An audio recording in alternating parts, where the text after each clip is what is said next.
আসসালামু আলাইকুম রহমতুল্লাহ। ইসলামিক গল্প সত্যের পুরস্কার। একবারের কথা, এক ছোট্ট ছেলেকে তার বাবা একটি শহরে পাঠালেন কিছু জিনিস বিক্রি করতে। যাওয়ার আগে বাবা বললেন, সাথে কখনো মিথ্যা বলো না। ছেলেটি মাল বিক্রি করে শহর থেকে ফিরছিল। পথে ডাকাতেরা তাকে ধরে ফেল। তারা ভাবল ছেলেটির কাছে কিছু মূল্যবান জিনিস আছে।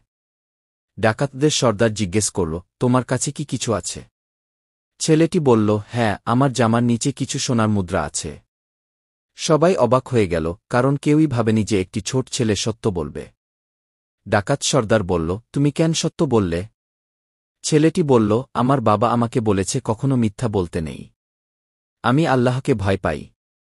ডাকাত সর্দার কেঁদে ফেল।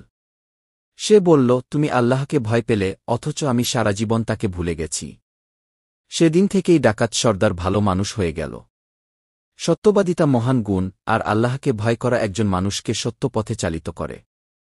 ভিডিওটি ভালো লাগলে একটি লাইক, কমেন্ট, শেয়ার করে দিবেন। আপনার একটি শেয়ার অন্য মুসলিম ভাইবোন বা অন্য ধর্মের ভাই বোন দেখার সুযোগ পাবে। চ্যানেলটি সাবস্ক্রাইবার করে দিবেন। সবাইকে ধন্যবাদ। আল্লাহ হাফেজ।